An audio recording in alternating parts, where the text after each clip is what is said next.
Welcome to episode 88 of The Life of a TV Addict. I'm Sasha. Notorious FPG. Yes, and FPG is such a rider. She has been riding out with me through all the craziness. But we here to bring you our weekend TV. Yes, it was a lot of reality this week.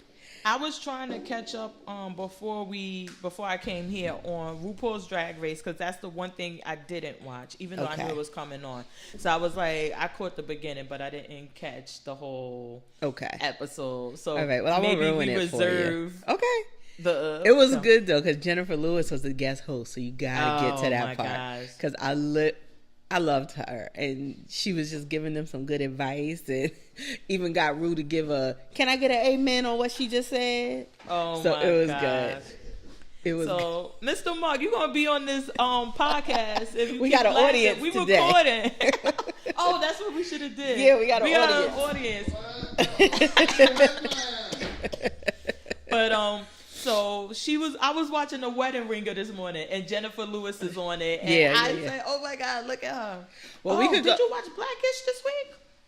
Did it come on? I missed it again. Oh man, it was a good one. Oh dang it! I gotta remember. I don't know why I thought they were on hiatus too this week. This must be the last week then, because it came on. It came on this week. This week, okay. Oh man! Because it wasn't It's no This Is Us. I don't even know if it was A Million Little Things. A Million Little Things came on. I'm gonna use my time off to catch up on that, because I'm maybe like 2 or 3 behind. Really? So I got to catch up on that. So we'll hold that for next time. Oh, okay. So where you want to start? Top Chef. Did you watch that? Yes, I did, with Gail Simmons. I thought this episode was really good. I liked the them. I thought it was weird though the way they paced it, because they're saying that guest judge lady flew to Red Eye to get to Gail to then be back and fly to be there for the tasting again. Like, that was weird. I thought that was like when they was doing too much with the gimmicks, like you said. Entertaining that. But I thought that was really cute the way they did it as far as Gail. She is huge. I could see why she's not on this season, because she don't need to be traveling.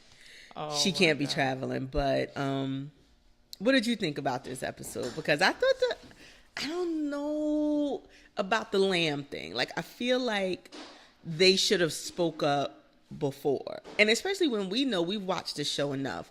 You buy the rack of lamb, and then he ended up serving the loin. He didn't even need the bone. So why would you let him buy that many racks to then be sliced? Like, that's where I thought one of them should have stepped up or stepped away from the counter and said, do you really need all $500 of this lamb when you're going to slice it off the bone and then slice it up to serve? So it was a waste of money. Not only that, but hey, you need to stop being a pussy. Like, either you want this or you don't. Because even if he said, you know what, I actually do. Yeah, you're actually not getting it though. So yeah, like, I think he's still in that mind of sous chef though, because he's one of the ones who works for a top chef. He doesn't own a restaurant. He's on the line, and so maybe one of them, he was like, okay, I need it. If don't nobody say nothing, I'm just gonna run with it. And one of them should have stepped in and said, think about how you're serving us. Think about how we're cooking this. Do you need 15 damn things of racks of lamb? I made that mistake one time. I like to eat lamb's ribs, but it's not the rack. Child, I'll never forget. I was probably in high school, and my mother sent me into the store, and I bought rack of lamb. She said, if you don't take your ass right back in there and get my $100, because this is not what I wanted. This is the expensive side of the menu. I want the cheap ones. So, I mean, I understand making that mistake. He did it, and it was intentional when he didn't need it. He was going to do the loin, which they say was more expensive, but he would have got a bigger piece of meat doing the loin, and he wouldn't have bought as many cuts. So, wow. I don't know. And then you didn't do it to perfection. That's my thing. If you won't spend $500 on lamb, they should be like, this is the best piece of lamb. You cooked it right. It's got the spice. They was like, the other guy did it better. Mary had a little lamb. Yeah, exactly. So I don't know. The Elizabeth guy, he's really putting his good foot forward, though. He's making a good impression on them. He must have a really good publicist or agent that's telling him, like, make sure you say quirky things to keep yourself. Because I forgot what it was that he said, but it just came out of nowhere. It was like, Really? Yeah. What was it? It was like when they were doing a quick fire. Dang. I can't remember what it was. Yeah. But he ended up winning the quick fire. And versus the other guy that we're not sure we like yet, the blonde guy. Yeah, and the girl who made, what did she make? Chicken or something? And she was like, because everybody was making steak. It was like, because that's what she said she craved. I'm like, oh yeah, my God. Exactly. Oh my God, girl. I just can't. I was like, I can't with y'all. And then I think they made the right decision in sending home that girl, though, which we've always said, hey, week to week, you can be at the top one week and the next week you in the bottom. She won last week, and then this week she made this lemon curd that they said tasted nothing like lemon.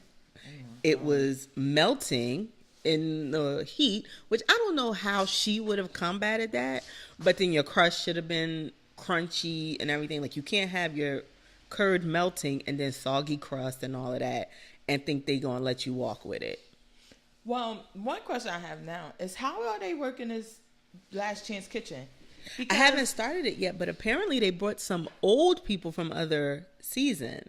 That's what I was about to say, because the first girl to get off is already competing. I'm like, who you competing against? So, and apparently they got rid of her.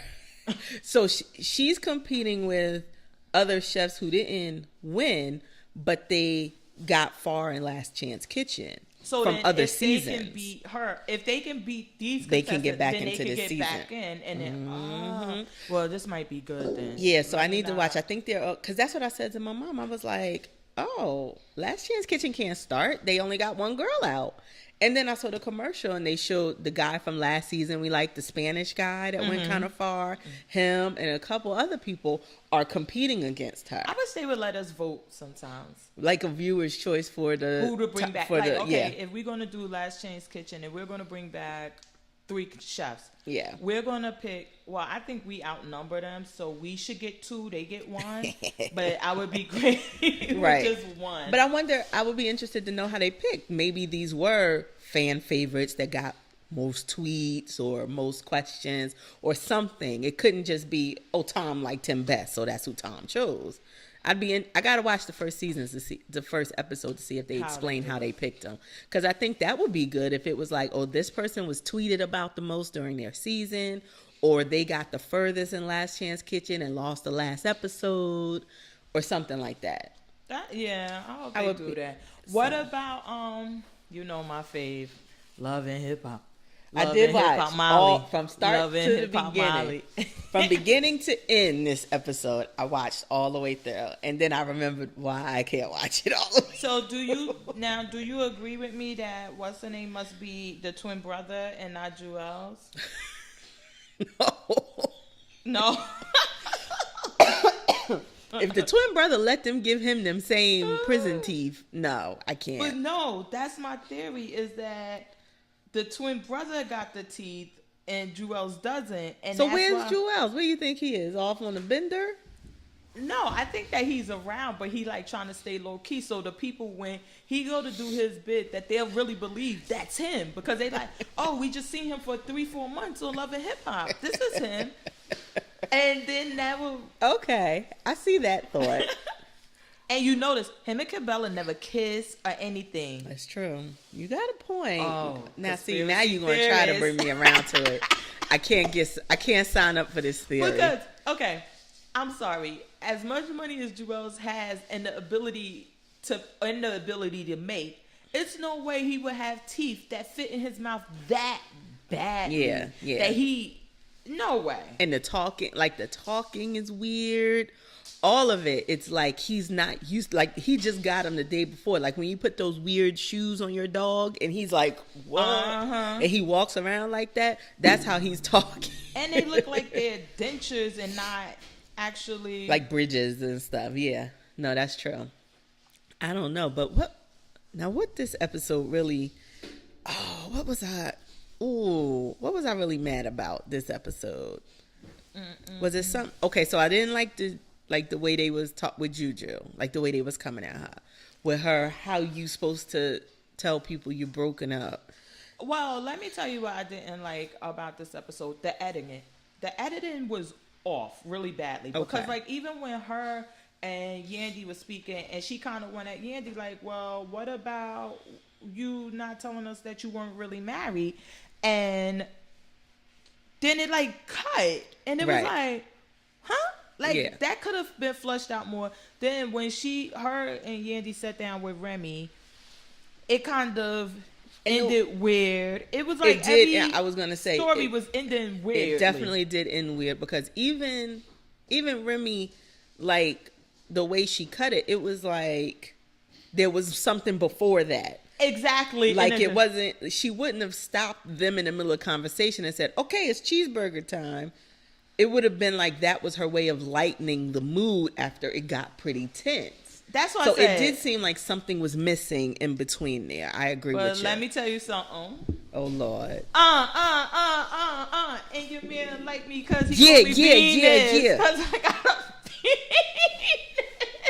Yo. Let me tell you. What's his name? Jacquay? Jacquay? I like that name, Jaguar.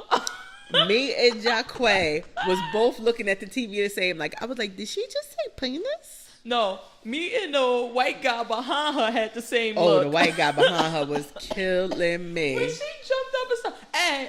He ain't know what was going on. He was like, I've seen clips from this show. Are they about to fight? Well, I guess the thing is that I knew who she was. So I knew. So when the first, I was like, oh, I guess she said. And then when she said it, I said, he's not getting, did he hear her? What she said, but I knew who she was. He thought he was hearing wrong. He was like, oh, let me clean out my ears, because I thought she just said penis. Oh, wait, she did just say penis because she just said it again. I was like, because I knew who she was. She hasn't been on a lot of reality shows, but she's been making a circle and messing with, supposedly I'll say her body looks good to me. I thought her boobies were kind of See, I think the butt is a bit too much, because it's like got the humps on the side, but I thought the boobs got a nice natural sag to them. Like they're big, but they look like she would have just been a big girl with big floppy titties. But that's the problem. I know you hate that word. You bought those, so they should be like. But how long ago? Girl, she was on Botched. She's been on, like, she makes the circles on these reality shows. Also, maybe there's only so much they could do with them if they was messed up the first time. I think, I believe it was that and something with her face or something she was on Botched for. But I knew who she was, so I was like, and that's when Richie, the way he was laughing. Rich Dollars he's trash for doing that to Jacquay. It was funny, so but trash. that rapping, oh my God, and her jumping up in the, like. That's where it was, yeah. And then I didn't understand why her and the other girl got into it so quickly. Like, you was there trying to make amends with Rich. And then she came in. I don't know why. Maybe there was some other history to it. But it seemed like they just went left so quickly. She was like, don't come near me. And I was like, well, wait, why are we so angry? I didn't understand that either, nor did I understand why her butt was hanging out her jeans like that. Yeah, like she bought a size 8 and she needed a 12.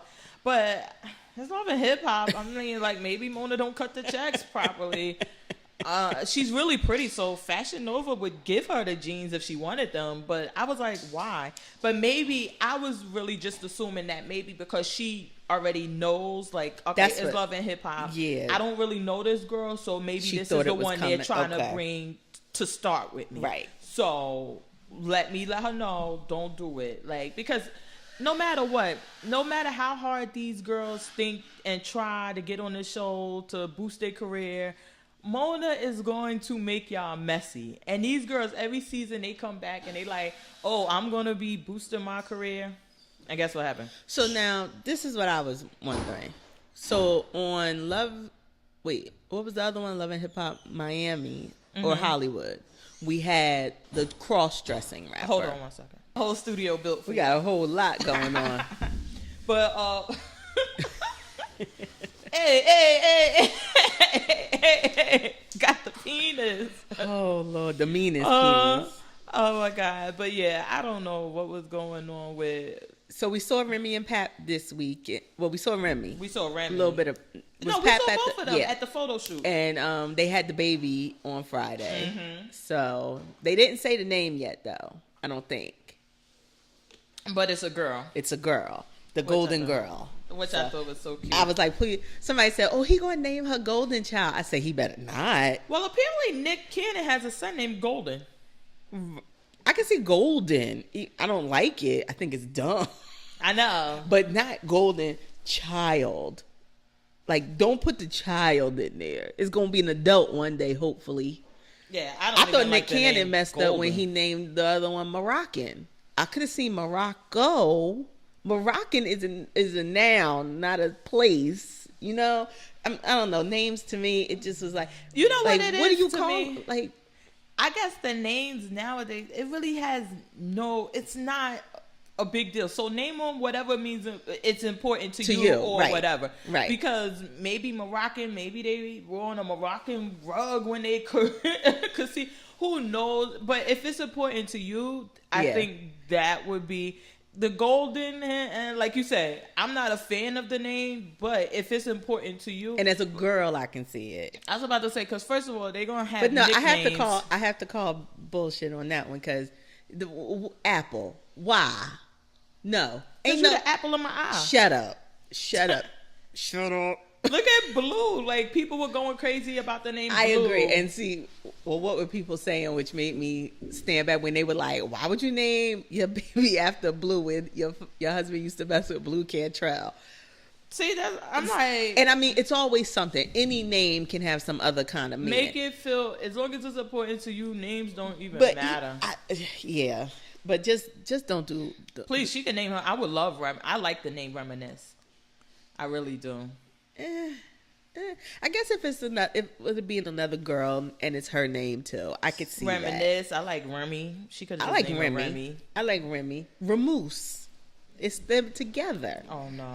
You just said no. Roll back the tape on yourself. You just said that if the name means something, Remy and Papoose. Ramoose. You're gonna call a little girl Ramoose. You just said not 5 minutes ago. As long as the name means something to you.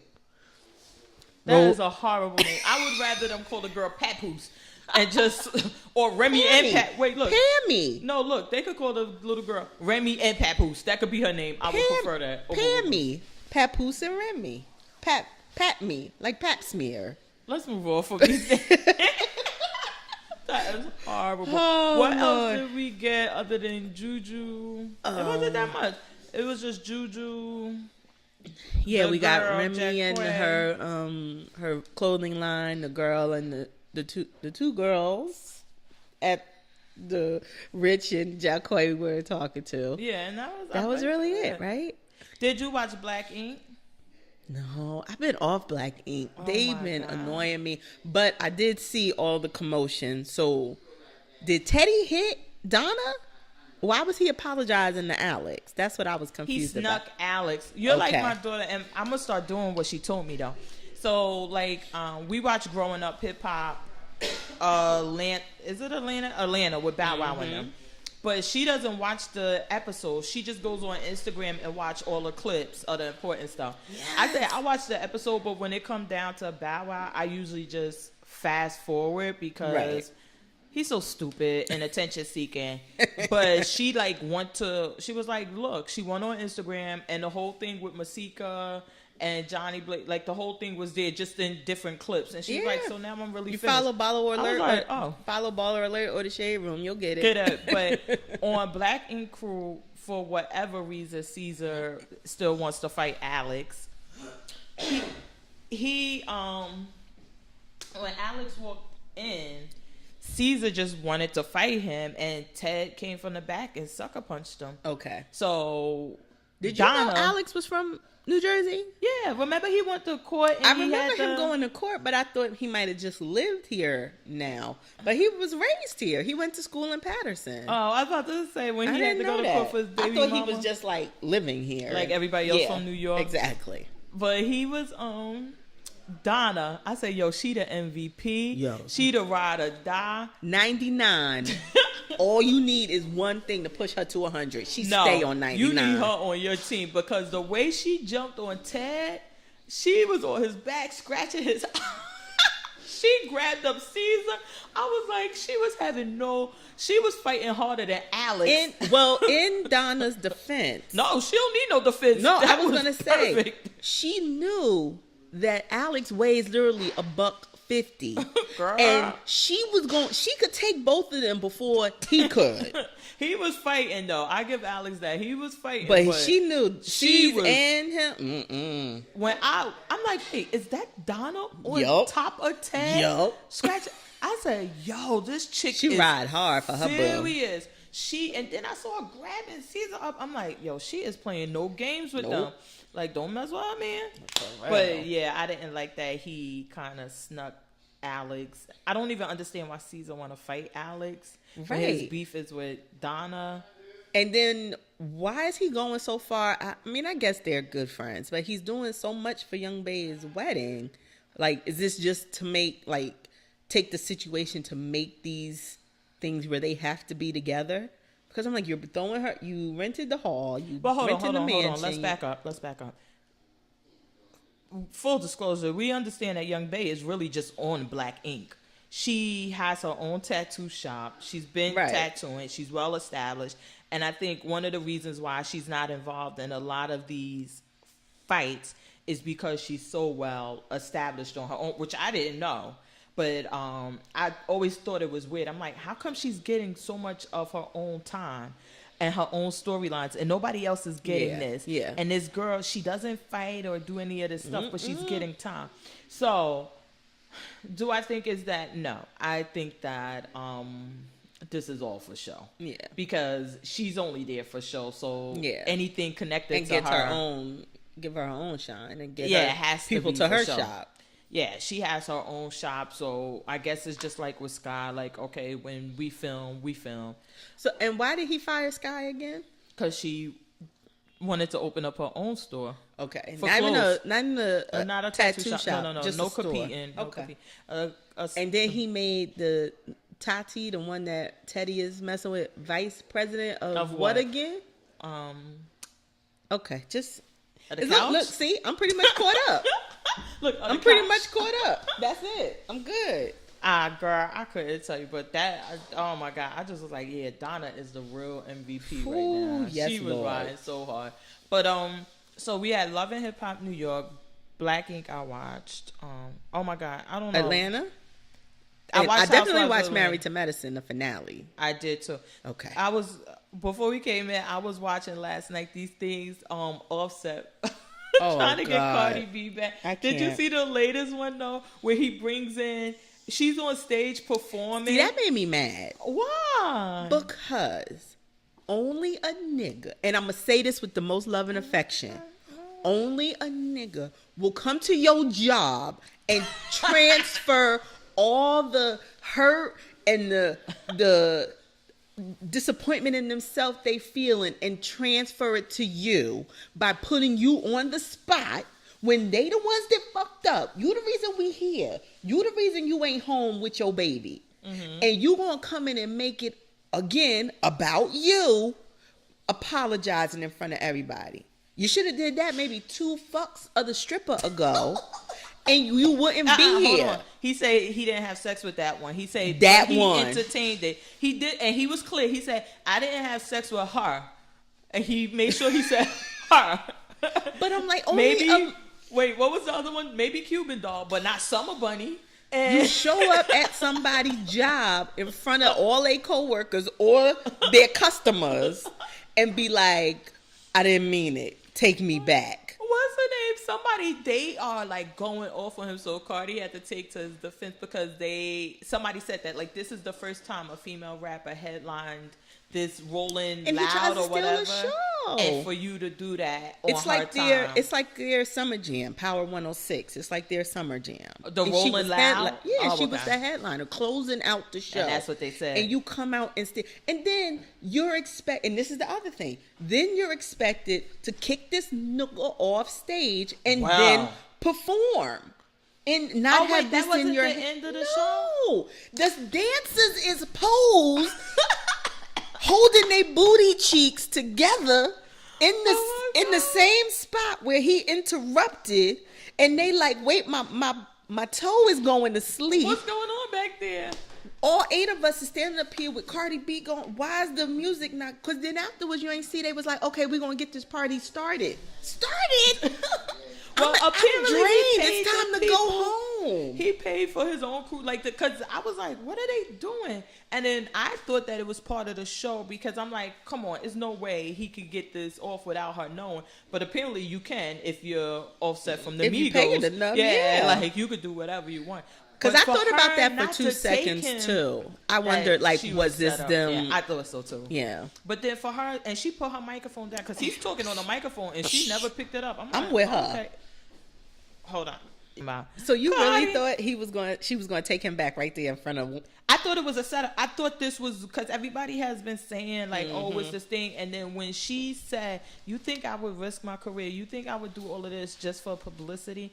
I was like, I was following her. I was on her side. And then when that happened, I'm like, no way this could have happened. Right.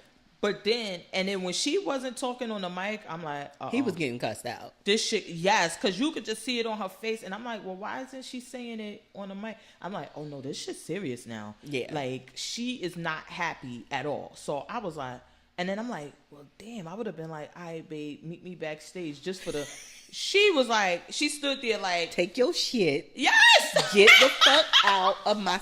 But I'm like, only a guy would do this to a female.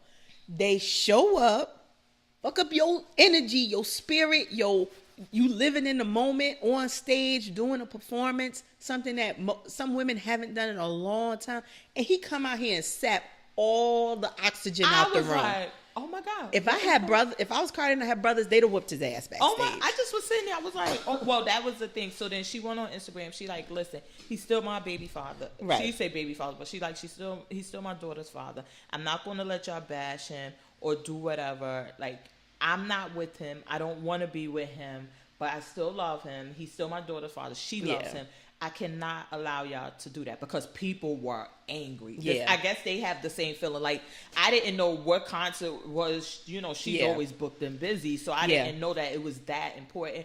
And I guess people felt like you feel like he was taking her moment as opposed to him really fighting to get his wife back. Right. I think he really wants her back, but I think he does too. I agree with you. Those memes when girl, they were like Offset. They was like, wait, when Cardi take Offset back, and then they had the meme where he gonna be like, this how he gonna be to the host, holla at your boy, and then they had the one with Kodak, and it was like, if Cardi take Offset back, and they was like, Offset, you gonna cheat on her again? He was like, I hope not, man. I hope not. I don't know. It just makes me so angry. And then I'm only mad at them because of that moment. This is your personal life. You got to make the decision that's best for you. Take them back. Don't take them back. I look at it like Dr. Jackie and whatever. Like, take them back. Don't take them back. That's not for us to decide. That's not for the public to decide. But if you love her and stuff so much, then you would recognize how important these moments are to her and don't make them about yourself. I think that honestly, you have what the majority of the people on the internet, I didn't understand, because I'm like, listen, honestly, and I'm being 100 with you, that would so be me. I would be trying to get her back if I was in love with her to that extent. Yeah. And I blew it. And like you said, and then I have these girls embarrassing you. Exactly. Yep. I would be at your shows. I would be when your bus parked in the back, I would be back there. Baby, come back. You should. Yeah. I will be everywhere with you, trying to get you back. But now, hearing other people's perspectives, that's why it's always great to have your own opinion and to stand by your opinions. Because, hearing other people, you like, you know what? I do understand why. I'm all for grand gestures. I love them. If you watch any Pretty in Pink, all of these, you love a grand gesture. But and my other issue with it is, and this is my issue with the public, if the situation was reversed, they would not be yelling at Offset to take Cardi back. Oh, hell no. And that's where I'm like, why do women always have to make the compromise? Why do she we already always did it. I have think that was her issue because she's like, and she said it before. Yeah. He got caught cheating once. He got caught cheating again. Then she said, but I'm not going to keep taking him back. Like I told him, and then I think it's something to be said for the type of people you're doing it with. I'm sure when Offset goes in with his Swarovski crystal mask, them hoes are lined up. Yes. And they will, I mean, you could get anybody. Exactly. You could literally come here where we're recording, walk into one of these Walgreens and say, hey, you, come with me. Come on. I mean, and nobody would ever know. But you pick clout-chasing girls, other female who rappers don't have anything to lose by doing it, and you do this to her. But let's get off of that. Let's get back to our shows, because that's a reality show all on its own. Girl. Somebody should put all the clips together and make a show. I would be here for it. I'll be here for it. But let's go to I watched Married to Medicine and I watched Housewives of Atlanta, and honestly, I gotta be honest, I really like Portia's boo. Me too. I do too. I was like, I don't know what it was. I guess just him being himself. I hope this is who he is. I hope it's his genuine self. Yes, I agree. Just was like, oh shit, I really like this guy. Yeah. And then even looking at them on Instagram, like they just look so cute. And like when she told him she was pregnant, like him, like that felt like a genuine moment where he found out and he was so moved and he was so overcome. Like, I just like them two together too. To me, it honestly, like where Candy and them are making it seem like, he's a womanizer. It seems like he's a man and he's like, listen, I want to settle that. I want a wife. And when I get a woman, I'm willing to do these things for her. So what is the problem with it? Mm-hmm. And it's just not worked out before. Maybe Todd. Shut up. I'm not going to go there. You always on my Todd. Todd. Wait, because this was the episode where Nene told them about the couples trip and everything. Right. Yvonne, that bitch. Shut up. We're going to get to her in a minute. That bitch. When he said, what Todd over there buying Movados? And it was like a diss. And I'm like, hold on, Dennis, you got to remember, some people, we can't afford Movado. Yeah, so you got to go lower. Because to Movado to us. You should say fossil. I'm going to say, it wasn't really a diss. It was like nigga, they ain't even got numbers on it. I don't even know how to tell time on a Movado. What are you talking about? I'm like, yo, that's that rich people dissing. Like, for real. When the Beverly Housewives was like, no, you live in Calabasas by the Kardashians. I don't live in Calabasas. It was like, it's just levels to or even like with Housewives in New Jersey when she was like, you're registered at Versace and Hermes. I'm like, bitch. Registered, that means you expect someone else to have that kind of money. Is you crazy? Oh my god. Yeah, I just was that like, moment I was like what Todd over there buying Movados or something? I'm like, then they were, and then I didn't like, wasn't it Candy and Todd were at lunch with Ronnie DeVoe and his wife, and they were like throwing shade at the guy too? For some reason, I really didn't want to be this way, but I'm gonna have to side #Team Portia. For some reason, Candy seems obsessed with this.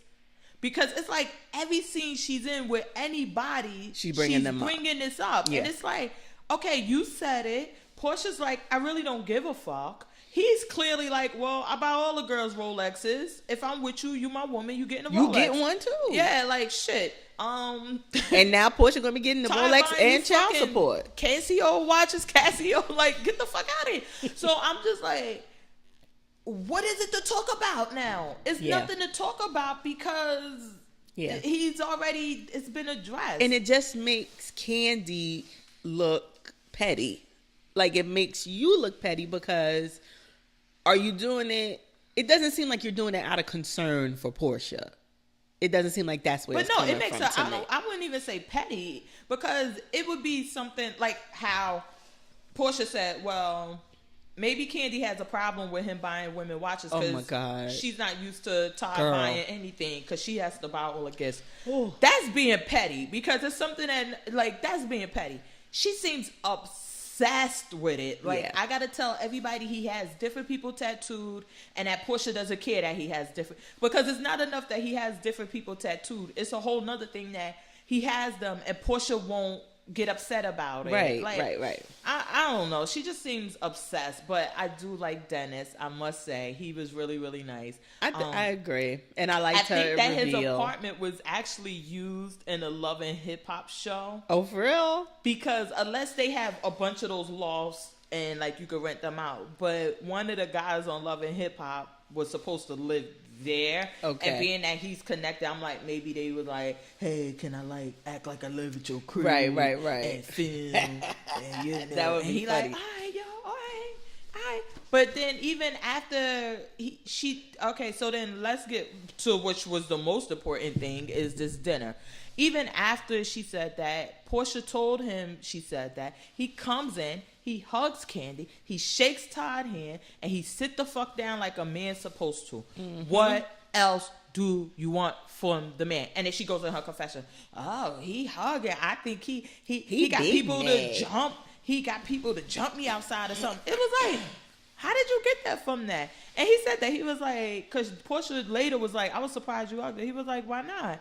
And he's like, well, she said, he was like, so like, she's still Candy from Atlanta. That I know. Like, but I know her stuff too. Like, so she don't want to get into that. Like, but I'm just like, what? It's nothing here anymore. Let it go, Candy. Let it go. Be like Elsa. Let it go. Do like Elsa. But Marlo. Who that man Marlo boy? Yes, you're going from Locked Up Love. No, I think it was from SugarDaddy.com. I was gonna say he definitely was not from our time or Christian Mingle. I don't know what site she on. She they you want to tell us a story? No, we're gonna pass. Well, not. Well, I paid a subscription fee of $59.95, and they hooked me up with sugar daddies and sponsors. That was a fine white boy though. He looked kind of swagged out. I would love one thing now. I don't honestly. Let me not put this out in the universe because I don't want to see Marlo anymore. I don't think she brings anything to the show at all other than fake drama. I don't if she would bring something, because one of the things I would be interested in is she really attracted to white men? Do she have or is it just that they're sponsors or she thinks that they're going to have money because they're white? Right. I would really give us something, but you just want to be here and give, or are you an escort or what's going on? Something, I don't know, but she's not giving anything. And then the guy seemed super happy. And then when they said it was like he had been there before, like he knew them. I wonder if he's a familiar face in Atlanta, because when they said the couples trip, I'm like, why he getting happy? You're and not she just going. got you up for SugarDaddy.com. Like, you're not going to be around that long. I don't know. If I was Greg and them, I'd be like, we're not paying for you. We don't even know your name. Well, you know how this works. I know. Bravo pay. But they got to pretend. Well, I'm Tarika and I'm that bitch. So she scared me. She looked like she had a switchblade in her bag and a crack pipe, maybe stuffed, wrapped in tell that tissue. Bitch to bring me something to drink. I was like, why is she so angry? Coming you trying to be a regular and you acting like that? Can I finish what the fuck I was trying to say? Okay. But this is the thing that made it bad, because Candy and Eva conversation about her in front of her was hilarious. Because they're like, well, what's wrong with her? Eva I don't know. And Candy is she going on? Like, you don't know. I'm like, but even her damn husband was looking like, he just put his head down like, what the fuck are you doing? He was like, I can't take this bitch nowhere. But I think that she just, but I think that what the thing was is that they she probably was going to Nene shop clout chasing, and kind of mentioned oh, well, I know Eva and this and that. And so Nene was like, oh, do tell. And then Andy was like, oh, Eva been boring us to fuck to death. Bring that girl who go to your store. We're not going to pay her. Just let her get an outfit for free and write it off, and then bring her and let's see how this go. But Miss Eva, you paid her dust. You did not give her anything. And I was like, yes, girl, don't. And every time I'm like, is Eva going to give it? And she like, okay, well, I don't know you. Okay, so I loved it. But it also makes me think that there might be some smoke where this girl is claiming that something happened. She knows something happened at school. They did something like, because Eva was so like rude, but not. I'm thinking, is this girl really somebody? Because then for them to have such a close association, I'm like, either this girl may have heard something from the mutual friend they have, or either Eva knows that bitch crazy. I ain't giving her no smoke for her to come out with a razor blade and try to cut me. I don't know, because I've had friends and they have best friends, and you're like, okay, you're my best friend. And then they have another best friend, but y'all are not friends. Like, and you may know of, but you're not a part. So when they have their time together, you're not there in their time. Right. And then when you have your time with your friend, it's your time. So you're not really. Damn, it sounds like they side chick or gentleman. But it's basically like, I'm not into your time, so I'm not into. But sometimes things like that cross, and you can be sitting with your best friend and be like, girl, let me tell you what happened with Shakira. And then it's all good because it's no face to it until there's a face to it, and you're like, oh, this the one that had that threesome with the man. That's what I'm saying. So that's why I was wondering if. I would think that if she had something at that moment, as hard as she was trying to get attention, she would have threw it out. She would have said something. Okay. She was really trying hard to get some attention, and it's just like definitely. Eva wouldn't give her any. And Eva like, no, I really don't remember. Well, how could you not remember me at Howard? I was that bitch. Clark, was it Howard or Clark Atlanta? I don't know, whatever one it was. And she was like, but I was that bitch. When she kept saying that, I was like, do people really, like, you know how many people are on college campuses, right? She must not be that unmemorable if you don't remember her. But I keep focusing on that conversation because Candy is having this conversation with Eva. Like she's not there. Yeah, she's not. She's like, well, she must not be that memorable if you don't remember her. And Eva like, yeah, I know. I really don't know her. I don't know. And it was like, and this girl just sitting. You just watching it like a tennis match, and you like, are they gonna not even acknowledge her? So that my whole thing is that, in my opinion, if I had, let me just say, me being maybe petty Betty, if I had something on her at that moment where they're having this discussion about me in front of me without acknowledging me after I made this whole big grand thing about trying to get acknowledged, I would have. Whatever I had would have dropped right then and there, so we could get this popping. Yeah, I see what you're saying. I loved Eva husband. He seemed really nice, like a good guy. I would love to see how that interaction would be with them who are self-made, well-established, versus Todd. Right. Greg, I wouldn't put Greg in that. He's coming for my time. I am. I wouldn't put Greg in it because he was self-made at some point, and now it just turned around to where he now Todd is a self-made husband. Oh yeah. He made himself into a husband. And he surely did. But how spooky was that? Not spooky, but how weird was that? Remember, because we all know, we remember the Africa trip. We know he was a production assistant, whatever, on the African trip. And for when they met the person, and the thing is like, because I don't know if it was a man or a woman, I wasn't too sure. But the doctor is like, "Oh, you're gonna meet your husband. He follows you everywhere you go." Yeah. And for it to end up being somebody on the, I thought that was so. And she's like, "Well, that ain't true." Yeah. And then it turned out to be him. And so I thought that was really, really. That's all I like. I feel like they, even though it's wherever it is now, I feel like it was genuine. Like, we know how much time these housewives spend with these production people. I think they do develop friendships. I think they do develop, even Andy, even when you look at Andy, he develops friendships with some of them off camera. So I could see I'm not saying that it wasn't, but my thing is, I definitely feel like, okay, they met each other, they were on a thing. Candy seems like she's really easygoing and easy to get along with. I cannot see her meeting someone and it'd be like, yeah. And remember, she had the other guy that she was with that was running the club, whatever. But that's not the issue. I do believe that part was genuine. However, I think the rest of it, at some point, you gotta look like how Future say. You're gonna go back in a Nissan or a Phantom. Like, So that would be my only thing about it, is because we've seen through the years where Todd was not comfortable with how this life was playing out until he was financially comfortable with it.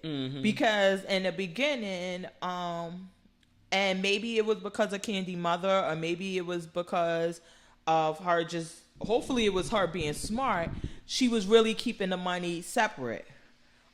He had valid points like, listen, I can't follow you around the country. I can't do certain things. I need to make money.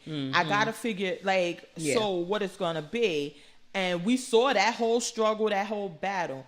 Then once Candy loosened up the purse strings, it seemed like he became comfortable with everything. And I think that that's my issue. Like, are you comfortable with being a house husband, which it doesn't seem like you're comfortable doing? Shut the fuck up with these businesses and all of this other shit. I just don't want to hear it.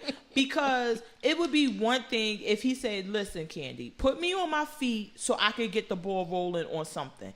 And that would be his thing. That I have no problems with, because he's right. You live a lifestyle that's not traditional. You could be in New York, you could be here, you could be there, you could be here. I'm a fucking production assistant, so I need to really be in Georgia or New York or LA. I need to be somewhere where shows are being filmed, things are being done. Let's do this. How about this? Listen, or maybe Candy should have did, like, when they had the wedding or whatever, Bravo paid for that, and say, listen, you keep the checks and everything from that, and you keep it. Make it something. Right. Now, I'm putting you on your feet. Get on your feet. Good, right. And you be good. Because we know, I don't understand how that works anymore anyway, that why are the husbands not being paid? But for her to say, listen, take the money, that's yours, get yourself on, and then you'll be on, and then we could be equal without this money. Right. But me putting up my money to get my mothers and aunts recipes and open up a restaurant, and me footing the bill for everything, and me hiring the people, well, you can hire them, but I'm paying the salaries for them. How can I trust your motives or anything? You are not earning this money. Right. I don't know, because let me tell you, when everything's said and done, and we already caught you out in those lies, mama. But when everything's said and done, I would love to see how this divorce ends. If he signed the prenup or he didn't sign the prenup, and then we'll get to what really was going on there. Right. Because until then, it's going to be a need to protect your husband for her.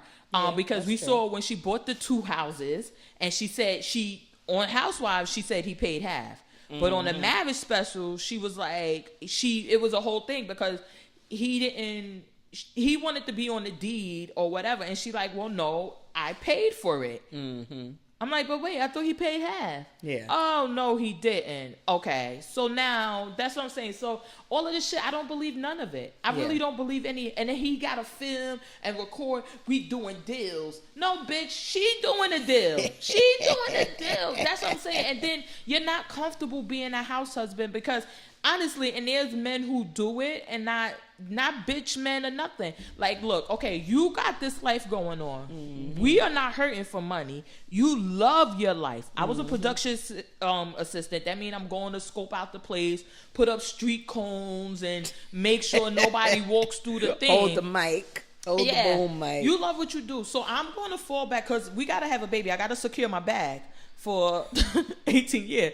I mean, shout out to Holly Berry. She had to pay that baby daddy money, and he didn't even have custody of the damn baby. So when he came, look, when the baby went to visit him, he would have enough money for the baby. Right. So I got to secure this bag. So I got to get you pregnant really quickly, and we need to have a baby. I hope we can have 2, but like maybe 3 to 5 years apart, so I can secure the bag longer. But whatever works for you, whatever. I'm going to stay home so you could do what you love and make as much money as possible. Because now this money that's being earned while we're married, this is going to be fair game when we get divorced. Right. I want you to make as much of that shit as possible. Go, girl. Go, Candy. Go. Make it. I would not be sitting here with our kid with a fucking nanny and your daughter complaining about how we don't take care of our kid. Right. I don't know. And plus, I don't like Todd. So everything I say, y'all always gotta put it in that put that asterisk next to it. Because I may be sounding like I'm making sense, but I really don't like her. So it just made me. See, I always thought Candy kind of wanted him with her because the Don Juan stuff, the Carmen stuff, like she seems to make sound business decisions when it's not based in a relationship first. Mm-hmm. We can go back to Kim. We can go back to who else with the song that she was just your business decisions. Like you became friends with Don Juan, but it started as a employee business she don't have a problem with. But when she gets these, we can make money together. Oh, plus we're friends or plus we're partners. That's when I think her judgment is cloudy. So I think you meet Todd and you're like, well, I do love him, so I can help him be better in what he wants to be. Help him follow his dream. But why does he have to be and you know how I hated that. You had this business before he came around. The business is well established. Don Juan has been running this shit. Yeah. You and him have been running it. Why is Todd now coming in on the meetings and not even like, hey, I don't know why the fuck he would be hanging around, but let's just say that. But no, he's acting as if he started that shit, right. And that's what their problem was. It's like, okay, so we are scared to say anything to him because now it seems like he's our boss out of nowhere because he sling dick to you. Yeah. He has no other qualifications for being our boss other than he fuck you. Yeah. Yeah. That's what I mean. When her relationships, because in any other place, I think she would have had no problem telling production assistant Todd, who lived in Atlanta and tried to move in, nah, we got this. You play your role and do what you do. You don't have to come in. Just with the other guy she had the issue with that ended up suing her and everything. She had no problem dragging his ass. And telling him, get the fuck out. So I think it's when there's already a bond and then they try to do business, she gets cloudy. And I think that's what it is. But Todd, we'll see. I think they might be in for the long haul. I don't think, I honestly see this as I hate to say, but a Whitney and Bobby, or who was another relationship where it just seemed like they wanted to prove to people that we are gonna make it, right? And you may be miserable as fuck every day of your life, but you're like, I'm gonna show y'all we made it. Right. I mean, I don't know if he gets something else other than old lady gang or anything that's a derivative of Candy. I mean, because even the show when he tried to do the R&B divas or whatever he was trying to do, that came from the guy from Housewives. I mean, like if he does something on his own, then I think it would be more for you to say, okay, this guy has his own. You have not done anything on your own yet. I get you. Nah, fuck that. Fuck Todd forever. Well, let's see how this couple trip go and if Marlo is going to bring sugardaddy.com. Yeah. I want them. What do you think of Married to Medicine? Oh, my God. You know what? One thing I can say, I did really, really, really, really enjoy this episode. And one of the reasons I think I enjoyed it so much is because as we've all been saying, you and I, and how we say, like, listen, we don't need fake drama. There's going to be some drama, but these women should be able to conduct themselves in certain ways. I think I really enjoyed this episode because I like that Heavenly. I loved when Mariah said, well, I got some tea to spill on Miss Dr. Heavenly. And she was like, she was cussing in the church. And it was like a good time. Like, this is how I see, like, for y'all to act and interact with each other, as opposed to it's always like, I'm already coming here to tear you down. I want to tear you down. Right. And when Dr. Heavenly, let me tell you, I don't know where you found her, Andy, but she is so fucking entertaining. When she said, now, I don't know if Scott would be a good model because he looked flabby, but Daddy is all solid. I think and it was just so funny because we know what daddy looked like. And it's just, but her just saying it with the straight face. But I do like that her and Mariah because they may not like each other. Right. That may happen. But I like that Heavenly had to acknowledge, like, look, even before I had a reason not to like you, I didn't like you. Mm-hmm. So now I need to kind of take that away and maybe we could start over. Yeah. Mariah is a bit of a drama queen, but I think that she was getting like a bad rap. It's like, I can do no right. Yeah. Y'all have it out for me. I've become the person, the beating rod or whatever. Like, I'm the person y'all going to beat up on. Yeah. And that's what it is. We saw Dr. Simone. I really enjoyed this. I think that part really helped me enjoy it. I love the husband's part where they were like, well, Aiden, you could get sick again because if this how we get treated. I was worried for a minute because it seemed, I don't know if it was the editing, but they made it seem like Eugene was going to have something to say, like the way Toya kept prodding him about what she said, about what Contessa said. And then, like... And he said, I'm fat. He told her, he was like, I got thick. When he said I got thick and skin, I wanted somebody to be like, we know you do. No, I thought, but he did say at some point, he like, well, I'm going to say that I am fat. And I'm like, yes, that's how I feel. I'm like, yo, if you call me fat, I got to eat it. I'm fucking fat. Yeah. No pun intended. I gotta eat it. And I think that was what his point is. Like, okay, we may have a problem with her, but it can't be her saying I'm fat because I'm fucking fat. A doctor's not supposed to say that. In my head, I'm like, that's exactly who's supposed to tell you. Yes. I think that I love the way. Let me tell you, Dr. Eugene. Out of all of them, I think Eugene and Toya's relationship, in my opinion, is the most solid, and seems real. Yeah. Their relationship. It seemed like, even though he got the medical degrees and everything, which I don't know why people think that matters, but it seems like he is there with Toya. They're equally yoked. Yeah, he's there with her. Say. So I think that helps too, because he will go there and they just really seem like them two are on the same thing. But I loved when he said that. He was like, but I am fat. Like, what am I going to say to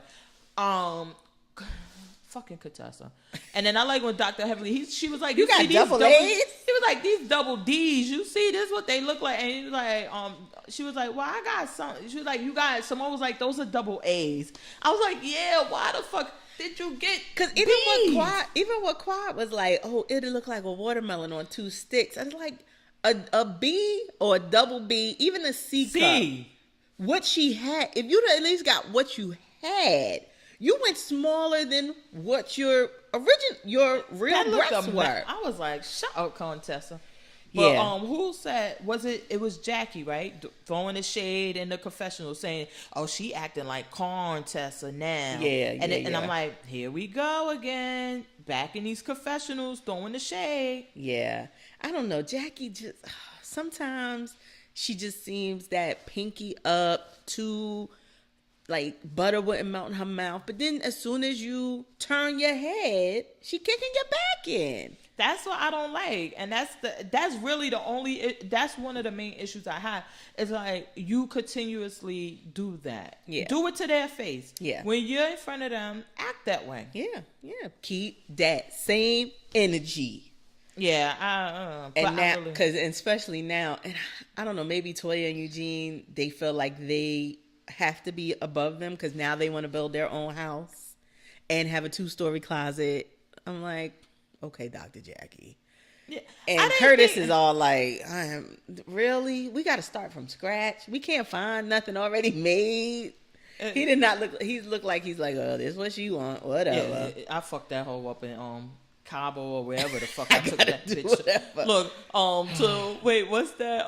The one, the Disney resort. Look, the Disney resort in Orlando. So I guess I gotta let this bitch. Guess we building a house. I for some reason I was kind of shocked that this was such a big thing down there. I would assume that they would know people also who had houses built. Yeah. From the ground up down there, but I didn't realize like this was like a. I guess because we the Northerners, that's always what you did when you went to the South. I thought you had to buy a piece of land and then you built. You built it to your own specifications, and then what you would have paid $600,000 or $700,000 for up here, you get for what? Building it from scratch, $200,000, $250,000. When they said that their house was like a million, I'm like, oh, they got stuff down there that cost them. We said, my God, those is Jersey prices. Yo, that's a shame of what we think about that. But yeah, I kind of thought that's what you had to do. Like you said before, every house got central air. Yeah, no air conditioners in the window. It shouldn't be hot. We was shocked on Housewives of Atlanta. That what y'all mean is hot? Y'all got central air. Yeah, I'm like, this is what we think about. That y'all have to buy a piece of land and then you have to build a house because sorry, car bad. I know it. But I thought Simone. So we got to the thing with Simone and the friend, right? And what happened at that moment, and I think it was more like what I was saying is that. You kind of are putting her in our map, and then you and I are having problems. I ask you not to go out with her, right? So I'm clearly letting you know at this moment. If I haven't let you know before, this is a problem. Yeah, and then you still go. Yeah, it's like so you basically are saying that is more important. Yeah, yeah. And I do recognize that emotional cheating is much worse than physical. Oh, absolutely. And that's what it seemed like Cecil was doing. And you could chalk it up to the fact that they were already having problems, they're living separately, and then this person is my sounding board, backing me up on what I have to say about what's going on with us, and then it becomes they're really in our relationship. I think so too. So I think, and I was like, I saw Simone point, and I think that she stayed with it. One of the other things I really didn't like, this was Doctors on the Dock, right? Yeah. When they kept flashing back to the first one? Well, is Quad a doctor? Oh. Well, see, but okay. Dr. G is a doctor. Wait, Dr. G is actually a doctor, right? Now I don't feel so bad. Because I really did feel some type of way that he wasn't there.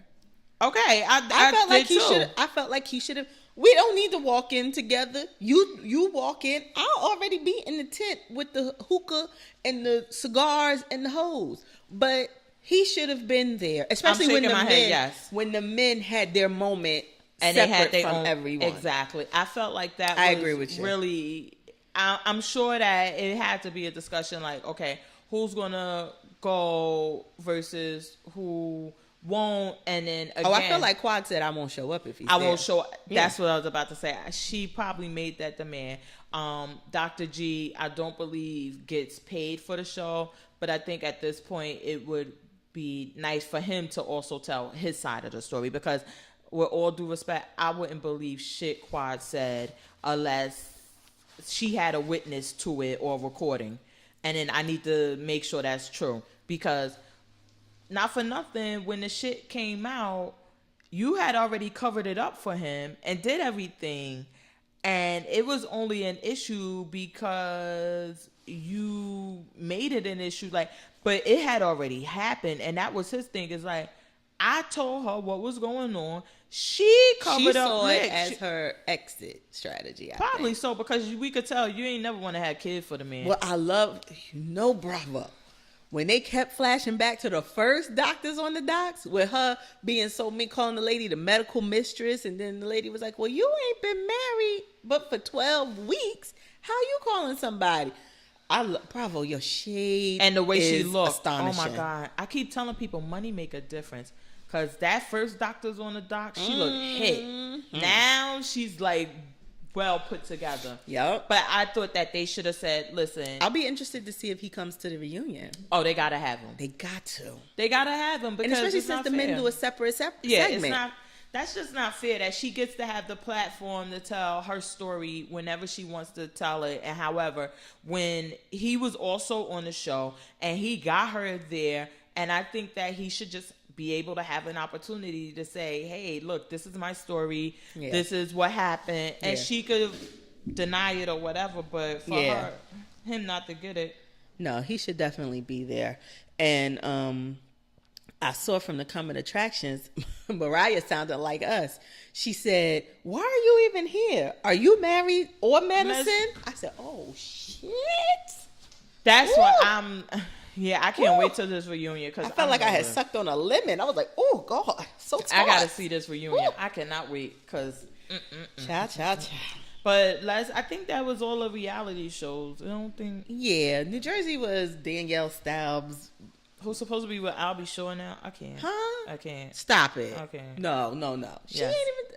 I don't think she's fully divorced yet. Remember, I told you the house that we just saw this episode is now up for sale because they only got married for I don't know how long. And it wasn't even 6 months they were married. And you see, they showed the coming attraction when they apparently go to the wedding, and her and him are fighting because apparently his kids don't like her, and she's like, "It's very difficult for me." He said, "Difficult for you?" Question mark, exclamation like, what point. about me? They my damn kids. I don't know. Did you watch Dirty John?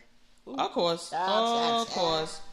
Oh my gosh. This mofo is straight crazy.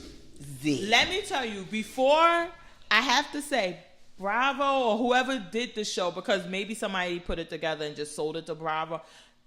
Great job. You did a great job this episode. I mean, well, every episode so far. And when they flashed back, oh my God. And him and all the friends, and they're all after the fact. Oh, we surprised you even, and we call him Dirty John because he was always doing dirty deeds and dirty antics and da-da-da-da. Well, they said notice? They said it at the wedding, Dirty John, but she took it as it was just a nickname or whatever. Your boy's ribbing you. Yeah, so she said that, I know on a podcast she was saying it, but here they kind of played it out, that not until the thing happened where she meets the lady at this training and the lady tells her like, oh. What's your last name? Yeah. I know the guy and I'm dating him, and then he kind of say, well, she got to make at least $500,000 a year, and did you see her? And just right to her face. What? And like then it started to make her kind of start looking into him, and especially him still in the drugs and getting mad about it. That's when she started looking into it and started like, okay, well, let me ask his friends like what's going on. And then the one say like he used to stand at the stop sign and would jump on cars and say, give me $300 or your premium's gonna go. They had talked about on the podcast that they found out. It was crazy. And then her, like, I love the unfolding of, because she didn't even get like all of this that we're seeing, but just the stuff that the investigators finding out, the stuff her lawyers finding out. All of that is making her look, and then he has problems with his appendix or something, they said, and has to go to the hospital, and then she finds out he's addicted to the opioids and all of this stuff, like all of this unfolding, and then she got this other stuff in her mind, and then she's like, no. And her daughter said, so when I said to my mother, he looks homeless, the investigator he was actually homeless. Yeah. We have no record of an address between then and now. I was like, oh my God, this was so well done. I was about to say, as you watch it and she packs up the whole house and moves out while he's in the hospital, you're like, oh, I guess the season finale next week. You do. So you know it's about to get good. It's about to be really good. Oh my God. When I say this show, I mean, you could literally just watch it over and over again. Yes. The details in the story, and then her actually going to the investigator with the daughter, like, I know I didn't want you to do it, but now I need some questions asked too. I don't know if she, oh my God. Because I'm just interested, like, okay, we see it was such a whim, so then you have to assume there wasn't a prenup. So that's why the lawyer is telling her, like, change your will, because she's in her own way, she's saying, like, he will kill you and take all your stuff, leave your kids out on the street, and have all your money. So you need to change your will, make sure he's not mentioned. Because obviously the lawyer assumed, too, there is no prenup. Yeah. So, and then they're in California, which is community property state. So that's 50-50. Ooh, child, I can't wait. Oh, it's like... And I think that it was like, so that change it and let him know you changed it, so there's no incentive to hurt you. Exactly. Like, so take that away from him, because then you could say like, look, if something happens to me, you're really not going to benefit. Nothing's from going to happen. Yeah. But we're going to see how that plays out, though. Oh man. Yeah. I'm so here for it. And she, oh my God, with him stealing that medicine. But then because in the first episodes or so, we kept seeing him go into a room with a lady, and the lady was screaming or something, and then he would go and say, we're going to get you something, but they never kind of put it together. Right. And I was like, is that a woman that he hurt before, or what's going on? But it seems like he just was stealing her medicine. Yeah. I had thought about that when the lady kept saying how it felt like they didn't even give me anything. It felt like I was being ripped apart, and I didn't have anything. And I know that they said they gave me drugs. So I was like, whoa, he the anesthesia. What's happening to the drugs? Oh God, it's so good. So good. But I did watch Murphy Brown this week too. Wait, was there anything else in that episode? Oh, I didn't. Did we see his sister? I think his sister. We saw the wife on the phone with the sister. First wife. Yes. On the phone with the sister talking about, oh, he told me not to ever reach out, blah, blah, blah, blah, blah. And they had, is he still doing drugs? So they had that conversation. But we still haven't met her. Yeah. So we don't know if they're going to do that or not. And she's the one that, like, kind of tried to tell people, like, y'all need to stay the fuck away from him. He is just horrible. Okay, I know you probably know, because I'm just like, I need to know where this man is now. Like, what is his life like today? Oh my God, we got to finish watching. We got to finish watching. She knows. Yeah, that part. I thought you was going to say, like, what was his upbringing like, or how did he get to this part? I just imagine that he may have had some things that happened to him, but then I can also imagine he may have been a silver spoon, and when that dried up. He wasn't silver spoon. No? Okay. And nothing really... that's the thing. I don't want to have any spoilers, because I don't know where they're going to go with the story next, and they're doing such a good job. I don't know if they're going to go back to that part, but we'll see. Yeah. But it wasn't like anything. He just dirty. It's nothing you can tie it to. Yeah, like, he's just a dirty John. Like, they call, like, why y'all call him that? But then it was like, and I mean...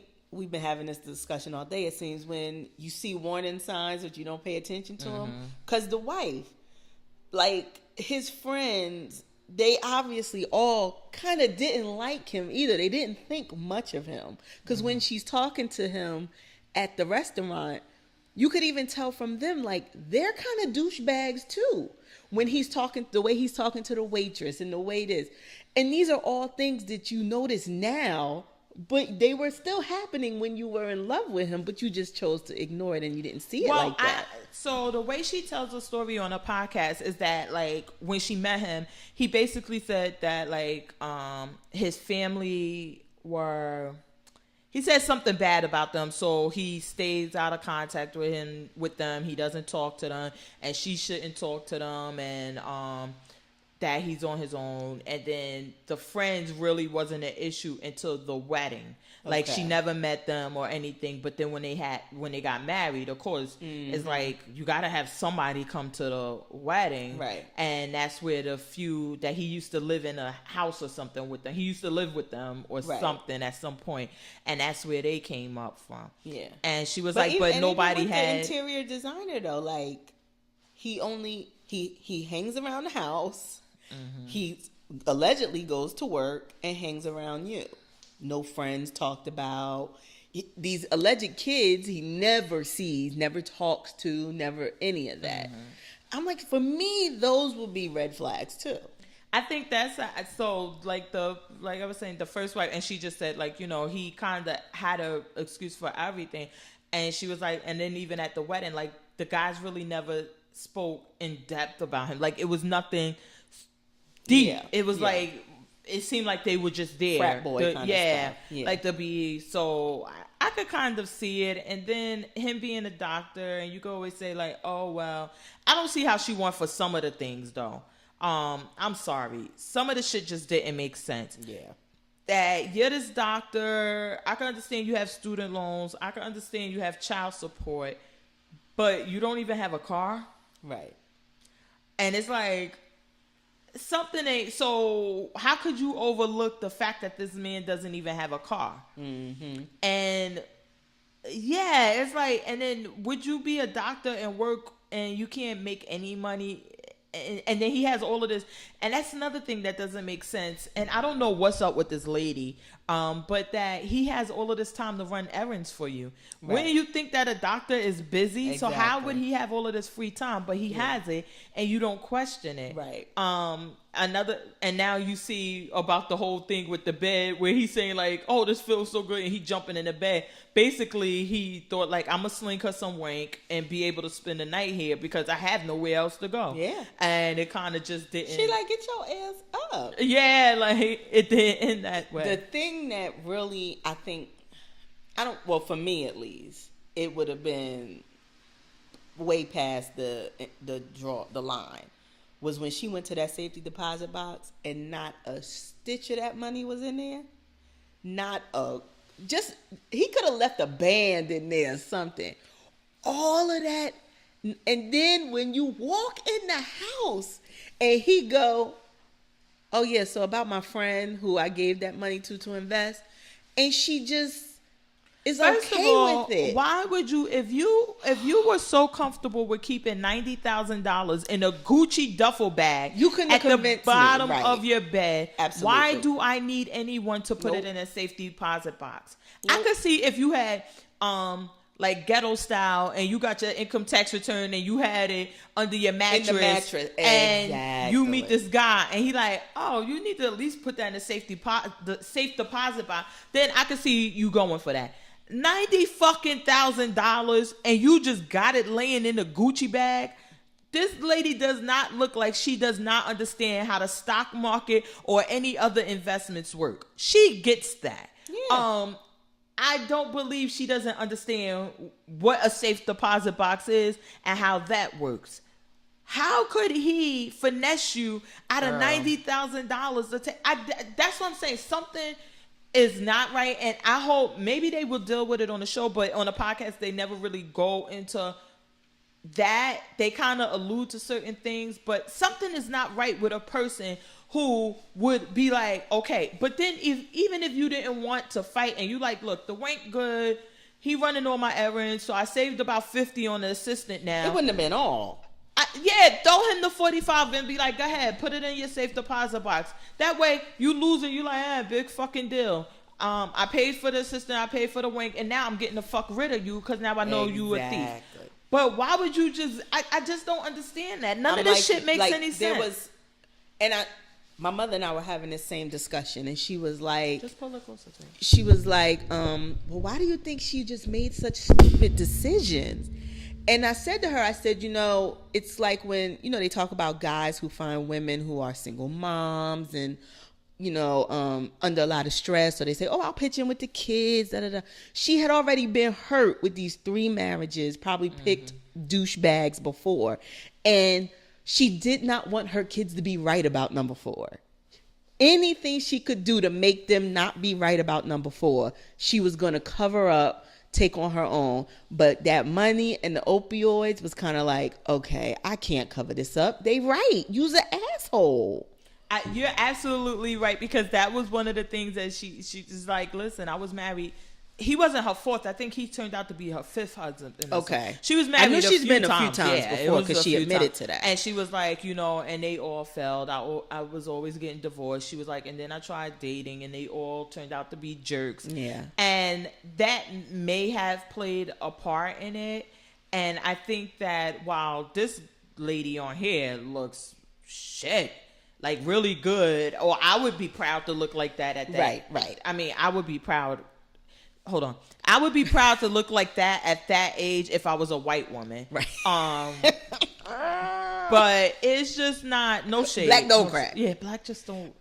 Because she looked every bit of we moisturize. She look about 56 to 60. Sunscreen, SPF, 30. I wouldn't want to look. Yeah, she looks old. Yeah. But she doesn't, her body's not bad. Right. She's well put together. So, but I mean, you kind of be insecure about things like that. And he came in feeding her the good lines. And I mean, and we've all seen it. There can be people who are eccentric and things like that who wear shorts out and they rich as fuck. So that initially would not have made my ear stand up either. It made her daughter look superficial, but she already had that presumption about her daughter because they weren't getting along.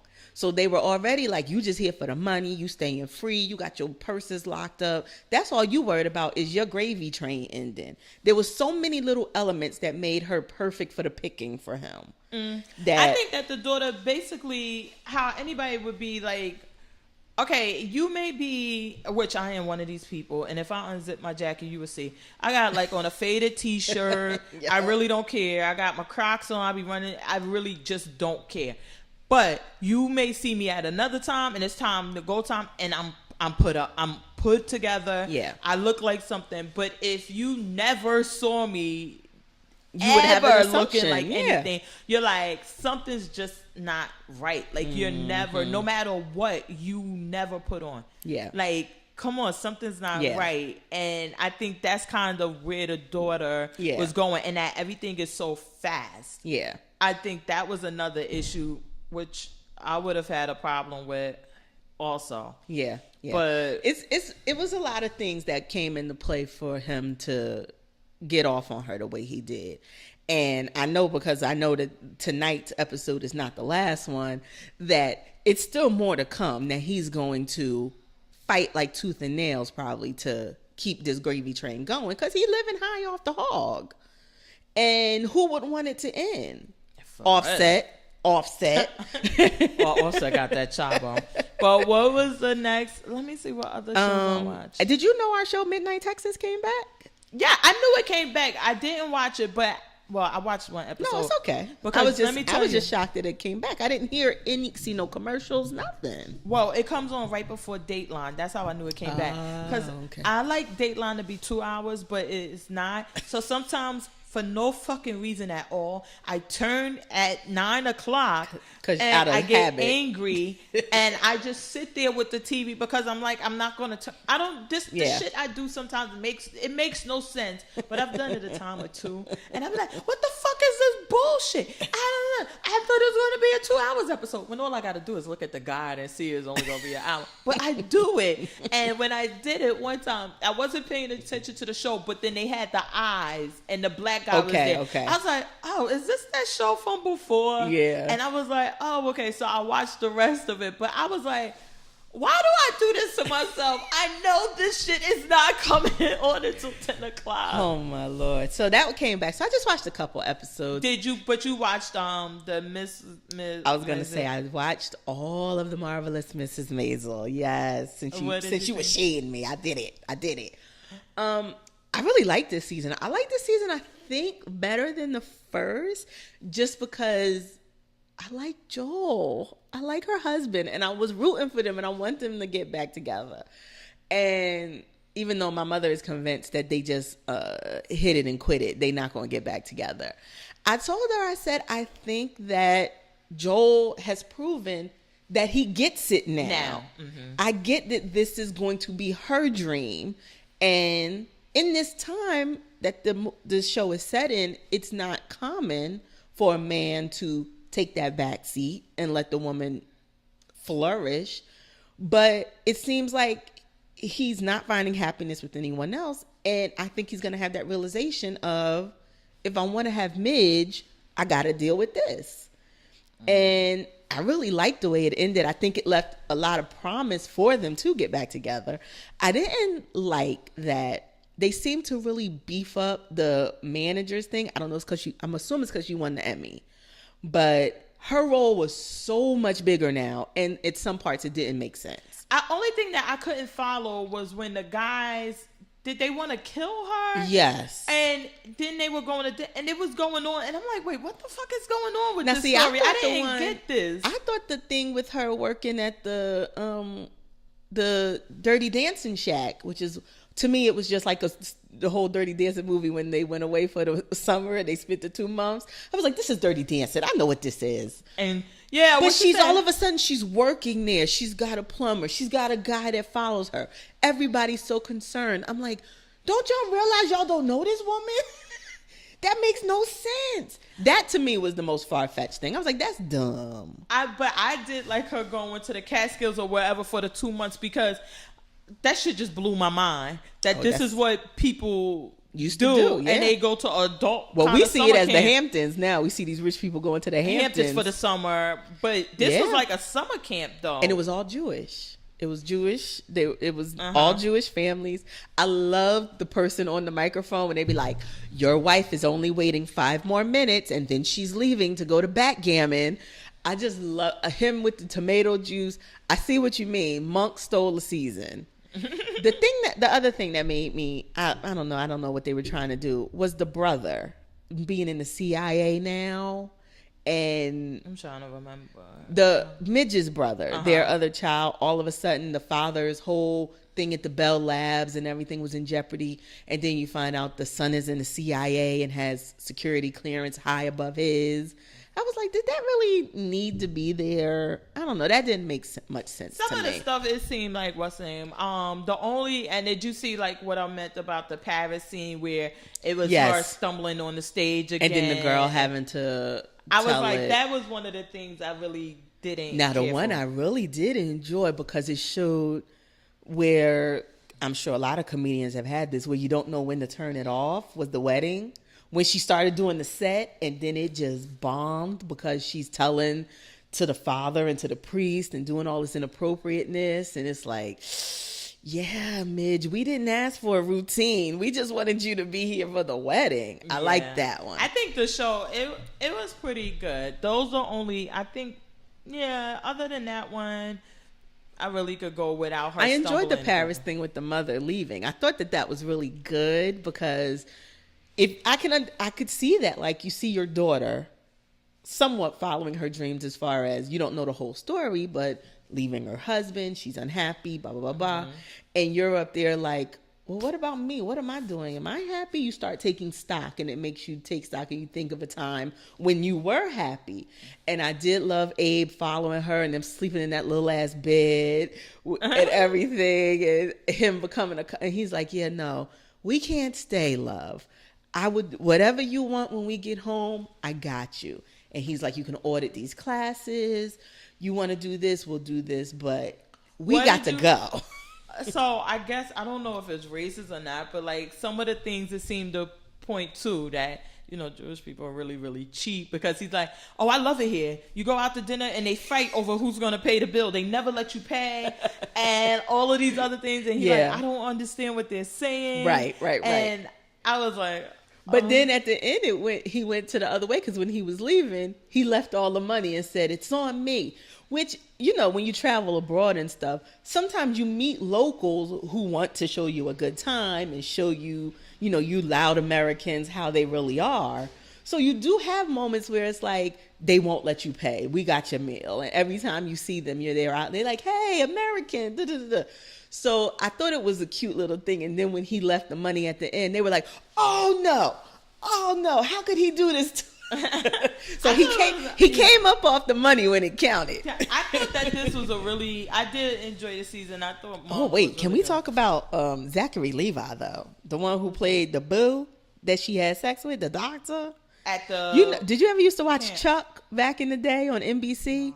Okay, so Chuck, he was like a Best Buy Geek Squad guy who somehow becomes like a secret agent, but he was like real lanky and tall and nerdy looking. Child, Chuck done grew up, because he was fine as hell. And now he's going to be in that new movie Shazam coming out. He's going to play the superhero in Shazam. But I was like, when did Chuck get thick? He was thick and tall. I was like, oh, I would get me a Jewish doctor that looked like that. I'll give me any Jewish shit. Don't give me the line. Maybe this was just me nitpicking. Why? But why does everybody want to have sex with Midge? every man because she the star of the show. Oh yeah, but is that real? Because the TV, artist, that pretty girl, the artist guy wanting to have sex, like it just came off. And sometimes like I understand like with the Paris thing and with other things when she would just interject herself and she'd be talking so fucking fast. I'd be like, what did she just say? I got to go back because I totally missed it. So some of the things about that, but with all the other characters around her, it just made it a really good series. I still love it. It couldn't be about just her. With all these other characters around, it makes it. Because I love Joel's parents, like them two, and her, the mother gambling with the kid, and she's like, he's down $1,200. She's throwing the money in his face and everything. Like I liked it. I just still do enjoy it. Yeah. And then what other shows did you watch? The only other things I had was I watched a couple of my Travelers episodes. That was my pick last week on Netflix. It's with McCormick, the guy from Will and Grace. He plays an alien, and they come back and they take over people's lives, and they're trying to save the world. And But it's all only people that are about to die. They don't take people who are living. They only take the bodies of people who are about to die. And they do these missions that are sent back to them from this director far into the future. So this is the 3rd season. And it's up on Netflix. It was up on Friday. And I watched a few episodes of that. I really like it. So if you can get into the sci-fi aspect of it, I'm a sci-fi head. So it's all of it. I love it. I gotta see. Try the first episode. I think you'd enjoy it. Just the way they come in and take over. And at first you're not sure what's happening. And then you're like, oh, okay, I see. I'll look at it. Listen. I'll look at any fucking So before we go, I had a couple of news flashes for you. So they announced some cancellations and some renewals. No. What you want first? Cancellations. Okay, canceled. You're going to hurt this one. Murphy Brown. Really? The reboot got canceled? They said no more. First season and done. Yeah. Was it set up that way, or did the ratings not allow? They had it listed as canceled, not as not returning. So, because they made a difference between ending season whatever and canceled. They had it as canceled. So I don't know. Your other one, Happy Together, the one that we watch. The Wayans boy. Oh, I never watched. I only watched the first episode. I never watched. But the Alone Together, the one that we like with the 2 little young white kids that used to come on after Grown. Yes.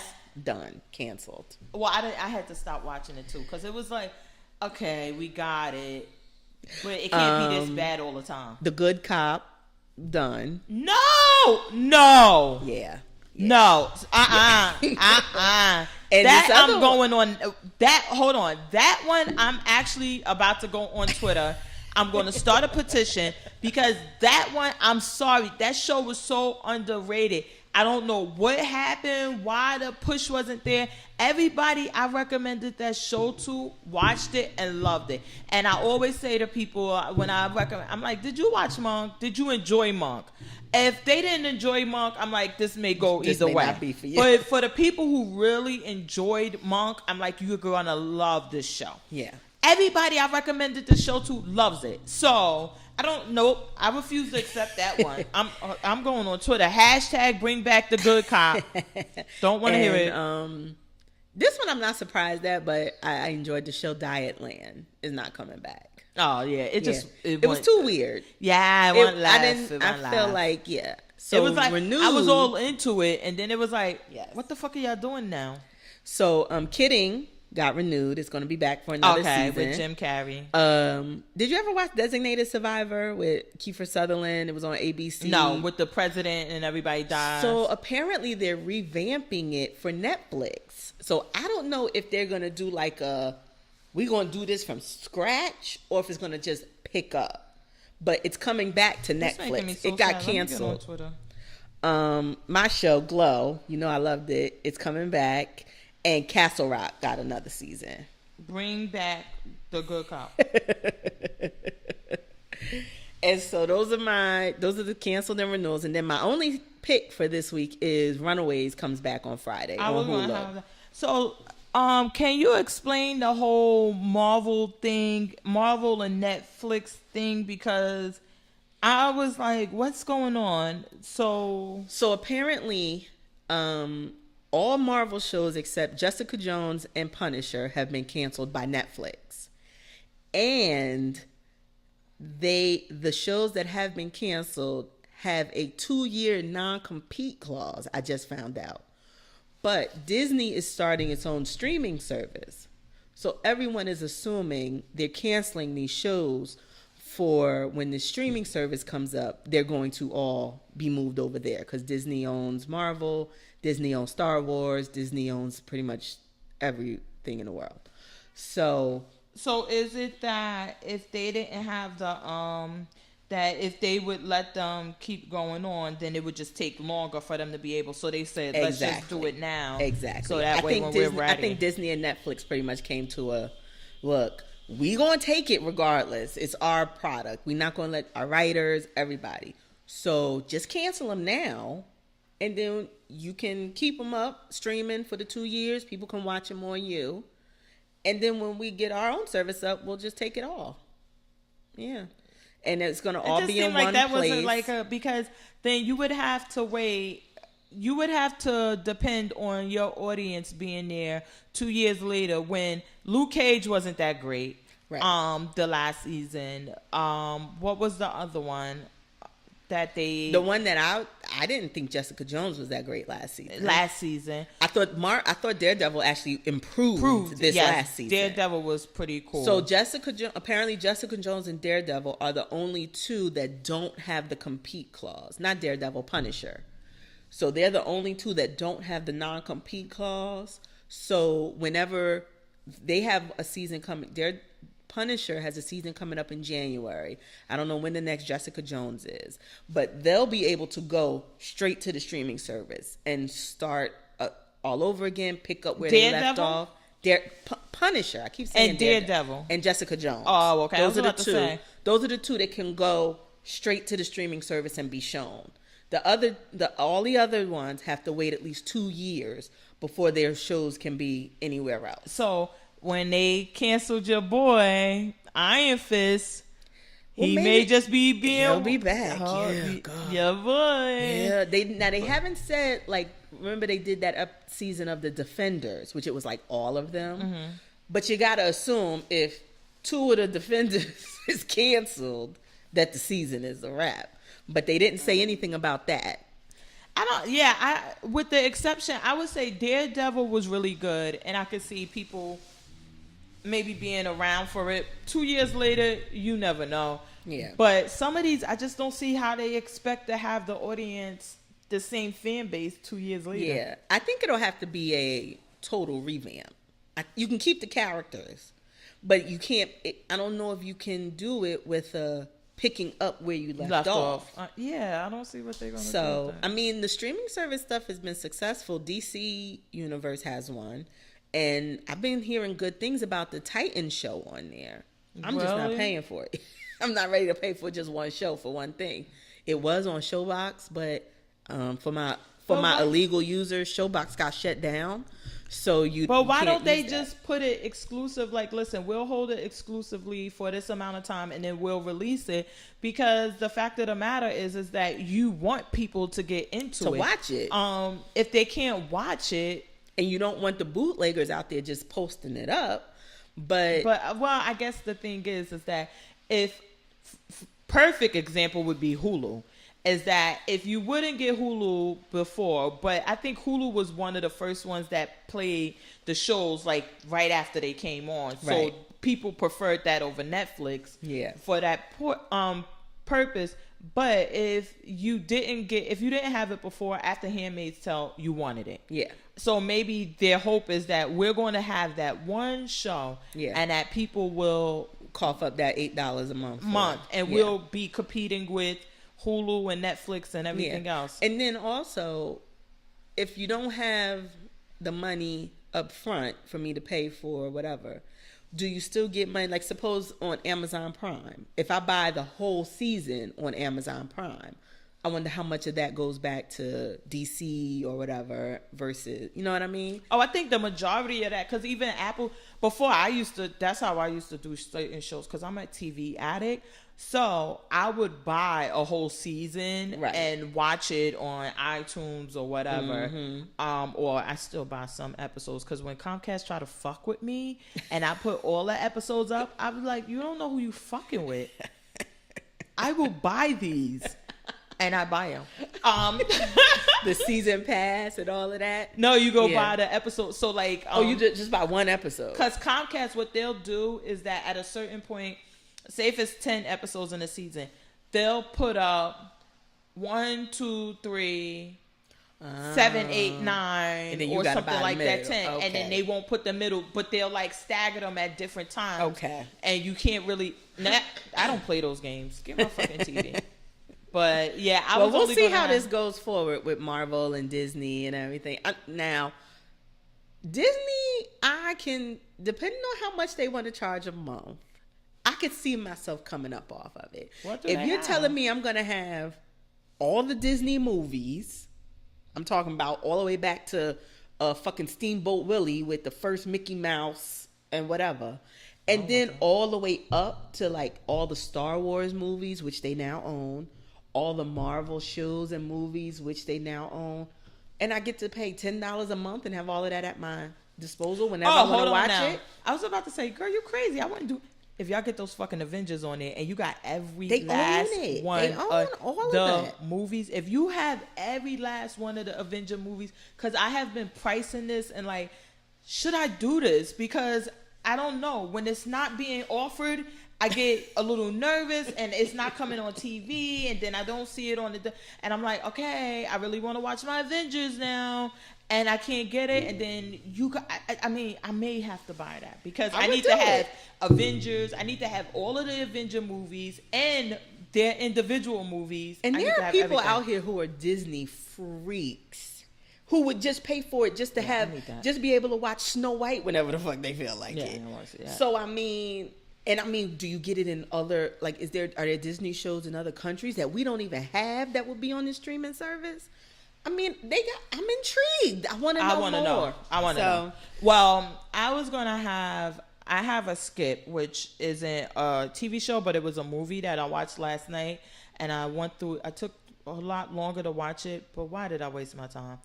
The Billionaire Boys Club. Oh, okay. I didn't watch that. Why? Kevin Spacey, though. Let me tell you, I don't know what the fuck he did to that little boy, but we gotta bring that man back. His acting is fucking A1. This is what you watch actors for. I've always loved Kevin Spacey. And I know we're not supposed to say that, but I did. I've always loved him. I'm watching him, first of all, every time I watch an actor and I forget who they are, even though I know who they are, I'm like, okay, that's good. But this man is fucking fantastic. This acting, oh my god, it's so good. The movie was just trash. Oh, the movie was dumb. He should have got nominated for playing that part, and I see why they chose him for All the Money in the World, but he's just really good. Mm-hmm. But this movie, it seemed like it would be so fucking good. And then at some point I was like, okay, is it like a Boiler Room vibes? And then stupid me, I didn't learn until I was like in post-grad school. I learned from one of my professors that there was a previous Boiler Room to the actual one that we know. With Ben Affleck. What was the previous one called? Charlie Sheen was it. Oh, what movie was that? I believe it's Boiler Room. Oh, that was the name of that one too? Yeah, I believe so. Oh, okay. It was something like that. Okay. Keep going. But what show? It was something like that, because I was the ABC, where he say the ABCs or whatever, and I'm like, yeah, always be closing. He like, okay, extra points if you know the movie. I said, of course, Boiler Room. And he like, are you serious? I'm like, hell yeah. And apparently that's not where it came from. Not Wall Street. Maybe it's that one or something. Because that's another. Yeah, it's Charlie Sheen in that one. Mm-hmm. So maybe it came from that one. And I was like, oh, well, I don't even recognize Boiler Room. But it was giving me these vibes of like it was going to go there, and then it just went nowhere. And then it was like, is this true? Because I always thought this was a true story. Okay. And I think it is. And it was just like, this doesn't... I just was like, this is nothing. I'm like, what is this? They lock a guy from Pakistan or Israel in a trunk to smuggle him from San Francisco to Los Angeles. Oh, okay. I don't know why you would need to do that. I don't either. This shit was just dumb. I watched a good movie on Netflix, and I didn't realize it was made for Netflix.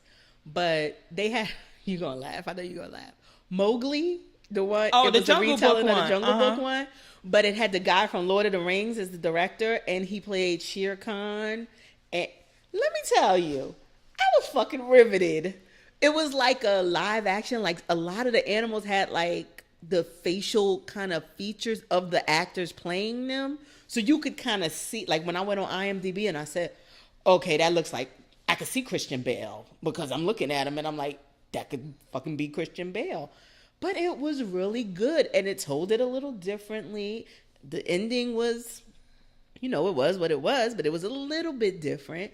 I really enjoyed it though. That one was supposed to be like, it was really, I know this week everybody was looking forward to that one. Yeah. But I'll check it out. I was like, go ahead, Andy Serkis. No show or movie will be denied from me. Okay, and we got the holidays coming up, so it'll be plenty. I know. I think maybe next week, because it's going to be pretty light with the TV, that we should go through the Golden Globes because we haven't done it. But I think next week it's going to be pretty light. Nothing new is coming on. Right. And maybe we could catch up on our other ones. Okay. But we're going to get up out of here unless you got anything else. Nope. That's it. And it is freezing. You can find the new episodes every Tuesday or Wednesday, whatever. Just bear with me. Bear with me. Or iTunes, SoundCloud, Google Play, YouTube.